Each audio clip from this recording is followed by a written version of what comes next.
예, 제가 오늘 잠시 이제 말씀드릴 거는, 이용수 사장님께서 이제 효소에 대해 효소 이야기해서 저희들 그 카톡방에 올려주셨는데, 이제 그것들 다 보셨을 거라고 믿습니다. 그래서 이제 이 효소에 대해서 한번 간단하게 다시 한번 짚어보고자 합니다. 그래서 우리가 효소가 어떤 효소가 있는지, 그다음에 효소가 어떻게 작동 메커니즘이 어떻게 되는지, 그다음에 효소의 종류가 어떻게 되는지 이런 것들을 지금 간단하게 좀 살펴보고자 합니다. 그래서 이 효소는 우리가 이제 영어로는 엔자임이라고 그러죠.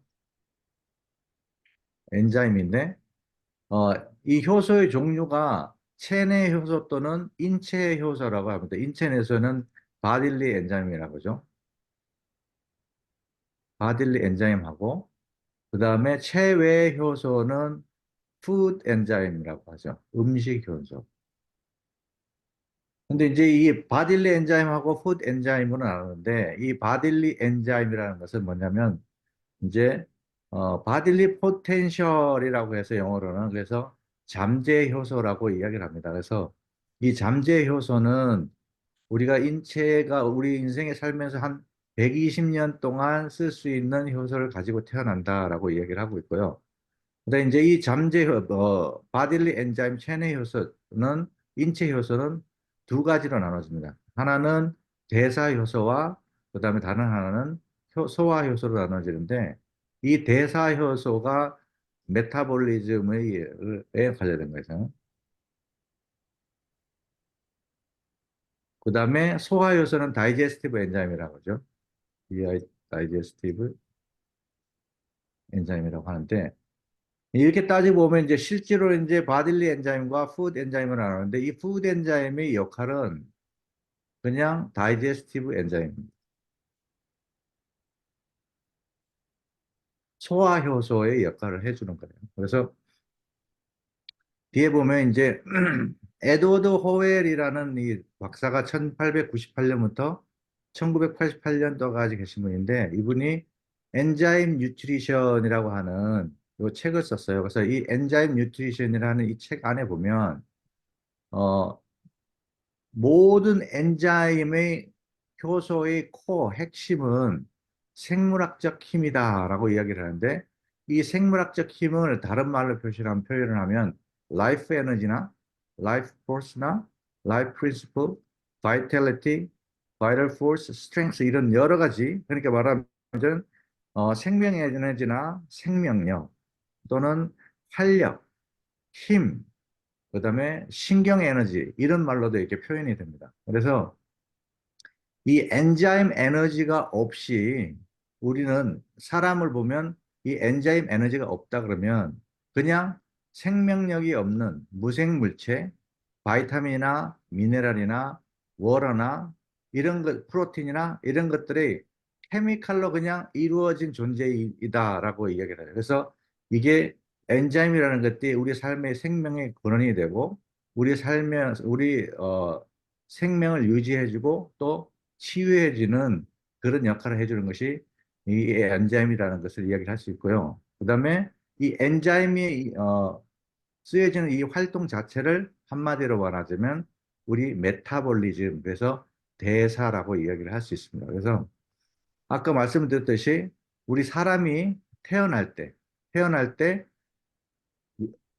한정되어 있는 엔자임을 가지고 태어나는데 아까 말씀드렸듯이 120년 동안 쓸 수 있는 엔자임을 가지고 태어난다라고 이야기를 하고 있어요. 그래서 또 이 엔자임을 또 다르게 표현하면 우리가 배터리로 보면 배터리가 풀리 충전됐다가 그다음에 시간이 지나고 배터리를 사용하면서 배터리가 점점 줄어들죠. 그래서 이 엔자임도 우리가 살면서 계속 사용하고 사용할수록 우리의 삶의 생명이 점점 수명이 짧아지는 것과 같은 것을 우리가 알 수 있어요. 그래서 우리 엔자임은 한정되어 있고, 그다음에 그 엔자임을 어, 나이가 들수록 점점 많이 사용하기 때문에 우리 수명도 점점 짧아질 수 있다고 이야기를 하죠. 그래서 우리 인체가 가지고 있는 엔자임을 최소한 많은 메타볼리즘에 쓸 수 있도록 이렇게 하면 우리가 더욱더 건강한 삶을 유지할 수 있다. 이렇게 이야기를 하고 있습니다. 그래서 뭐 우리가 평상시에 이제 음식을 먹고 우리 몸에서 에너지를 만들어내면 그 에너지를 쓰는 곳이 어딘가를 보면 여기 이제 에너지 익스펜디처라고 얘기가 있어요. 그죠? 그래서 이게 이제 우리 몸이 에너지를 만들면 에너지를 어디에 쓰는가? 그 중에서 보면 10% 정도를 이제 소화하는 데 써요. 이게 기본 베이직한 거고, 그 다음에 20%나 15%에서 30%가 정도가 우리가 활동하는 운동이라든지, 그 다음에 활동하는 에너지로 사용되고 있고, 나머지는 이제 가만히 있어도 우리 몸이 인체를 유지하고 생명을 유지하기 위해서 사용되어지는 것이 한 60%, 75%예요. 근데 이제 많은 우리가 현대의 삶이 살아가면서 이 소화에 너무나 많은 것을 쓰고 있어요. 소화에. 그래서 원래 효소는 30%는 소화, 그다음에 70%는 대사에 쓰여져야 되는데 현대인들은 너무 많은 뭐 양 음식을 먹고 이렇게 해서 거꾸로 소화에 70%를 쓰고 대사에 30%밖에 못 쓰는 거예요. 그래서 우리가 음식을 통해서 먹는 파워 칵테일에 안에 들어가 있는 소화 효소는 이 우리가 인체 효소에서 소화 효소로 낭비하지 않게 보조 역할을 해줘서 우리 몸에서 나오는 소화 효소 자체를 보조를 해서 대사에 더 많이 쓸 수 있도록 해줘서 우리 몸에 아주 건강에 도움을 주는 거죠. 그래서 보면 이제 효소량이 배터리가 풀리 충전돼 있다가 우리가 계속해서 나이가 들면서 효소를 많이 소모를 하면서 줄어들죠. 그만큼 이제 우리의 수명도 짧아진다고 볼 수가 있습니다. 그래서 우리 이제 엔자임에 대해서 효소에 대해서 살펴보면 효소라는 것들은 뭐냐면 프로틴으로 구성이 돼 있어요. 그래서 프로틴으로 구성했는데 아미노 애시드가 근본적인 건데 생화학적 촉매 역할을 해주는 것이 이 효소이고 이 생화학적 촉매라는 것들은 어떤 리액션 반응을 일어나기 위해서 필요한 건데 이 생화학적 촉매가 있으면 화학 작용 같은 것들이 예를 들어서 뭐 엄청나게 스피드업을 해주는데 보통 10의 12승에서 10의 20승까지 속도를 올려준다고 해요.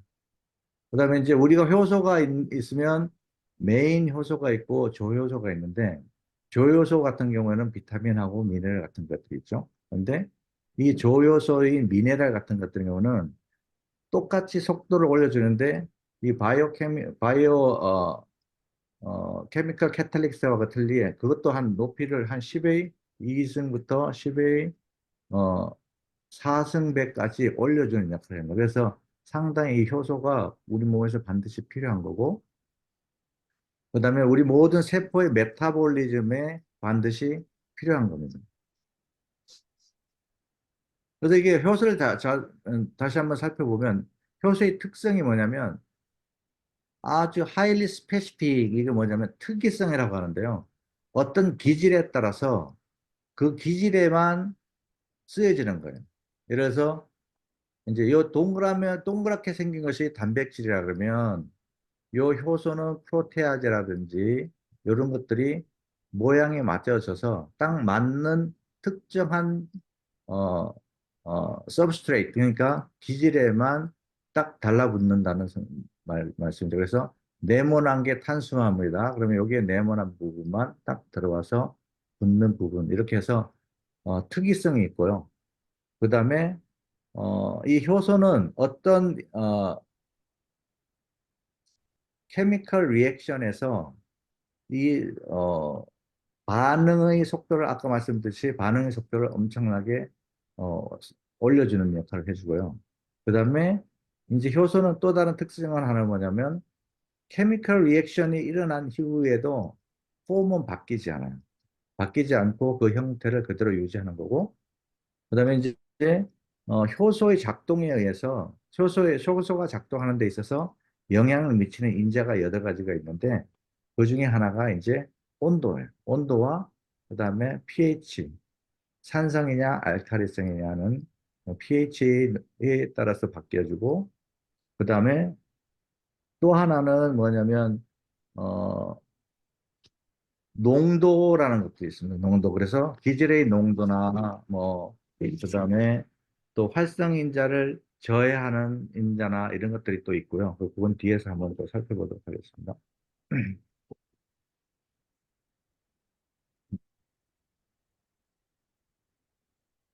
그다음에 이제 효소는 이게 무작위로 있는 것이 아니고 특정한 셀에서 세포에서 특정한 위치에서 작동을 하게 됩니다. 그래서 예를 들어서 팬크리아스, 췌장이나 위장 같은데 이런 것들에는 이제 다이제스티브에 이제 소화 효소들이 들어가 있고요. 그다음에 세포 안에서 당화 과정에서 쓰는 글라이코솔 이런 데서 있고, 그다음에 세포 안에서 에너지를 만들어주는 미토콘드리아, 그래서 TCA 사이클 안에서 작동을 하는 것들이 있고요. 그래서 방금 말씀드렸듯이 이제 효소는 기질이라는 것이 있어요. 기질 서브스트레이트라는 것인데 이것이 이제 뭐지 기질, 기질인데 이게 음식이나 마찬가지. 음식인데 여기 중에서 음식에는 프로틴이나 그다음에 카브, 그러니까 단백질이나 탄수화물이나 지방 이런 것들이 있죠. 그래서 그런 그 기질에 따라서 움직이는데 이 기질들이 모양이 아까 봤듯이 여기 반응 부위, 여기가 이제 활성 부위인데 요 음식 종류, 프로틴이나 탄수화물이나 지방, 어, 당- 지방이나 이런 모양에 따라서 고기의 특정한 부위에 맞게 이렇게 작동을 하도록 되어 있습니다. 그래서 이제 키락이라는 이게 개념인데 이 기질의 모양과 그다음에 활성 부위의 모양이 딱 맞아떨어졌을 때 얘네들이 결합해서 효소가 작동을 한다는 얘기고요. 그다음에 이제 효소가 작동하는 데 있어서 이제 영향을 미치는 인자들이 있는데 그 중에 이제 하나가 온도예요, 온도. 근데 이제 동물 효소도 이제 동물 효소와 식물 효소가 있어요. 동물 효소와 식물 효소가 있는데 동물 효소 같은 경우는 40도에서 50도 사이가 가장 30에서 50도 사이가 가장 높은데 그 중에서도 37도에서 가장 활성화되는데 그래서 우리가 우리 인체에서 항상성을 유지할 때 간의 온도, 리버 온도가 37도씨로 유지하는 이유가 여기 있습니다. 그래서 우리 몸에 효소가 한 4천여 가지가 있는데 간에서 일어나는 화학작용이 천여 가지가 있어요. 그래서 이것들이 대부분 다 효소의 작용이라고 볼 수가 있습니다. 그다음에 식물 효소 같은 경우는 50도에서 60도씨 정도에서 가장 활성화되고요. 그런데 동물 효소 같은 경우는 이제 37도에서 가장 활성화된다고 보시면 됩니다. 그래서 온도가 10도씩 올라갈수록 이만큼 높은 효소의 그 작동이 높아지기 때문에 저희들이 이제 제품을 먹을 때 아주 찬물보다는 위온수로 먹는 것이 가장 좋습니다. 화학 칵테일 같은 걸 써먹었고요. 그다음에 이제 폐하, pH에 따라서 이 효소들이 얼마나 잘 작동하느냐가 틀린데 효소가 기본적으로 저희 몸이 7.35에서 7.45 정도의 pH를 가장 유지하는 게 가장 좋다고 이야기를 하죠. 그래서 근데 이제 효소의 종류별로 보통 4에서 8 정도를 이야기하는데 어떤 효소는 pH가 가장 낮은 범위 내에서 가장 효과를 높이는 게 있죠. 그래서 우리가 위장 같은 경우는 위가 pH가 1.0이나 2.0 이 정도 사이에서 움직이는 것이 펩신이라는 그런 엔자임이죠. 그래서 이게 보면 이제 효소별로 최적 pH들이 있습니다. 그래서 저희들이 먹는 그러면 이제 펩신이라는 것이 위장 안에서 작동하는 것들은 1.5에서 1.6 정도로 해서 가장 최적으로 이야기가 작동을 하고요. 그래서 우리 몸의 pH 밸런스를 각 기관에서마다 각 기관에 필요한 pH 밸런스를 잘 맞춰주는 것들이 아주 중요하다고 볼 수가 있습니다. 그 다음에 이제 엔자임 농도에 관련해서 어떤 요즘 보면 효소에 대해서 너무나 많은 이야기를 하면서 효소가 제일이다. 효소가 만병통치약이다. 이렇게 이야기하시는 분들이 있어요. 사실은 여기에서 보시다시피 효소의 농도가 올라가면 올라갈수록 작동이 효과가 높아지죠. 그렇지만 어느 일정 농도 이상이 되면 일정하게 유지가 됩니다. 그렇기 때문에 효소가 무조건 많다고 해서 효소의 농도가 너무 많다고 해서 다 좋은 건 아니다. 그냥 일정 농도 이상이 되면 더 많이 높아져도 효과는 같다고 보시면 됩니다. 그래서 효소에 너무나 많은 강조를 하면서 효소가 만병통치약이처럼 이야기하는 것들은 맞지 않다는 것이죠. 그 다음에 이제 서브스트레이트 기질의 농도에 따라서는 이 레이트가 지속적으로 쭉 올라가는 것을 볼 수 있습니다. 그래서 기질의 농도라는 것은 뭐냐면 단백질의 농도가 많으면 그만큼 단백질의 작용들이 많이 일어난다는 얘기고요. 그다음에 이제 효소의 작동에 있어서 영향을 미치는 것 중에 하나가 방해 인자가 있는데 그게 이제 컴페티티브 경쟁 인자와 비경쟁 인자가 있는데 효소처럼 비슷하게 생긴 놈들이 액티브 사이트에 들어가 가지고 효소의 작용을 방해하는 이런 것들이 있다는 것이고요. 뒤로 좀. 그래서 효소의 기능을 보면 분해하는 효소나 아니면 그것을 합성하는 거나 아니면 소화 작용이나 우리 몸을 보호하는 보호 기능도 있고요. 그래서 이제 제가 사실 이 강의를 준비한 이유는 짧게나마 강의를 준비한 이유는 뭐냐면 어, 효소에 대해서 잘못 알아서 효소 제품을 팔면서 이 효소만 먹으면 모든 것들이 좋아진다. 그다음에 이 효소가 우리 몸 안에 이 효소 제품을 먹으면 몸 안에 들어가서 대사 효소로도 쓰인다라는 잘못된 이야기를 하는 것들을 들었어요. 그래서 그게 아닙니다. 그래서 음식으로 먹는 아까 처음에 말씀드렸듯이 음식으로 먹는 효소는 소화하는 소화효소의 보조 역할을 하는 것뿐이지 그 효소가 먹어서 소화돼서 흡수돼서 우리 몸 안에 들어가서 대사효소로 바뀌는 것들은 아닙니다. 물론 이제 단백질이 먹으면 아미노애시드를 해서 우리 몸 안에 들어가서 효소를 만들어주는 단백질의 재료가 될 수는 몰라도 음식으로 먹는 효소 자체가 우리 몸 안에서 쓰여지는 대사효소랑은 같지 않다라는 것들을 말씀드리고 싶어서 이걸 했는데요. 우리가 먹는 음식으로 먹는 소화효소는 소화의 기능을 도와주는 것뿐이다. 그런데 우리 몸 안에 들어가서 몸 안에서 일어나는 효소의 작동은 효소뿐만이 아니라 꼭 필요한 것들이 있습니다. 그게 뭐냐면 여기에서 이제 조효소인 미네랄과 비타민입니다. 미네랄과 비타민이 없으면 우리 몸에 아까 효소가 4천여 가지의 효소가 있지만 대사에서 에너지를 만들어내는 부분에 쓰여지는 것에서는 25% 이상의 효소가 비타민과 미네랄이 없으면 작동하지 않도록 이렇게 돼 있습니다. 그래서 우리가 먹는 효소가 몸 안에 들어가서 만병통치약처럼 쓰여진다는 것들은 잘못된 상식이기 때문에 그것들을 좀 알아주셨으면 해서 이것들을 준비를 했고요. 그래서 우리가 먹는 효소는 소화기관에서 음식을 먹으면서 입에서 씹으면서 침샘에서 아밀라제가 나오죠.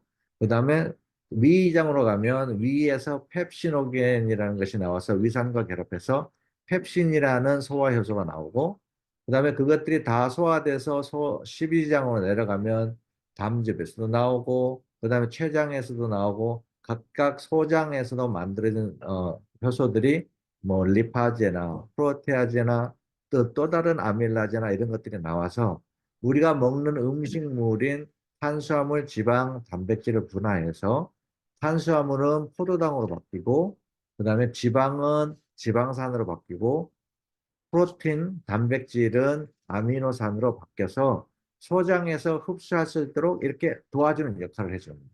근데 이 인체 각 기관에서 나오는 효소 대신에 우리가 뭐 음식으로 소화효소를 먹어주면 그것들을 인체에서 만들어지는 소화효소를 덜 쓰기 때문에 대사효소가 더 많이 쓰게 해서 우리 건강에 도움을 준다는 거죠.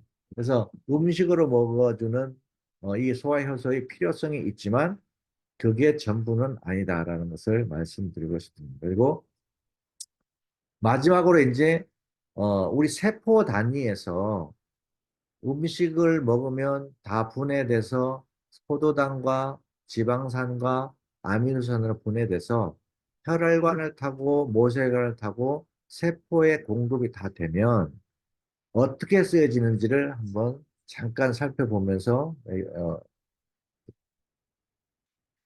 살펴보도록 하겠습니다. 그래서 여기 보면 이제 하나의 세포인데 이 전체를 하나의 세포라고 보면 요 안에 세포 안에 요거는 이제 미토콘드리입니다. 세포 안에서 에너지를 생성해주는 미토콘드리아인데 이 전체의 네모 박스가 전체 하나의 세포라고 보면 분해돼서 흡수된 포도당, 포도당들이 이제 어 글루코스라고 하죠. 이 글루코스. 그다음에 단백질이 분해돼서 들은 것이 아미노산. 그다음에 어 지방이 분해돼서 생긴 지방산. 이런 것들이 이제 세포의 각 흡수되는 채널을 통해서 세포 안으로 들어오면 일단 포도당 글루코스가 들어와서 ATP라는 에너지를 두 개를 생성하는데 그 다음에 바뀌는 게 이제 어, 피루부산이라는 것으로 바뀌게 됩니다. 그리고 아미노산과 그 다음에 이 지방산이 결국은 바뀌어서 나중에는 아세틸코 엔자임이란 A라는 것으로 바뀌는데 이 바뀌는 과정을 보면 반드시 필요한 것들이 여기 비타민과 미네랄들이 또 필요해요. 그다음에 아세틸 코엔즘이라는 것들이 만들어져서 세포 안에서 사이클로 만들어져서 TCA 사이클이라는 것을 거쳐서 에너지를 생성하려면 또 비타민과 미네랄이 필요합니다. 그래서 결국은 요쯤을 보면 탄수화물이 바뀌어서 포도당으로 분해돼서 얘네들이 에너지로 만들 때는 맹가니즘이나 크롬 같은 미네랄이 필요하고 비타민 B1, B2, B3, B12 같은 것들이 반드시 필요하다는 거예요. 그래서 효소와 미네랄과 주효소와 그다음에 조효소인 미네랄과 비타민이 없으면 효소의 역할을 못하기 때문에 비타민과 미네랄의 역할이 아주 중요하다는 겁니다. 그리고 아미노산도 마찬가지입니다. 아미노산도 징크, 아연이나 맹가니즘이나 철이나 아연이나 그다음에 비타민 B군과 C가 필요하고요. 그다음에 페리애시드, 지방산 경우도 비타민 B군과 이 미네랄들이 필요하고 그래서 결국은 이 미토콘드리아 안에서 에너지를 생성하려면 효소와 저효소인 모든 미네랄들과 비타민 B군들이 반드시 필요하기 때문에 효소가 만병통치가 아니다. 효소가 중요하긴 하지만 인체 안에서는 효소와 더불어서 반드시 비타민과 미네랄이 필요하기 때문에 우리 제품을 꼭 섭취해줘야 된다는 겁니다. 그래서 간단하게 이렇게 이 정도로 마치겠습니다. 뭐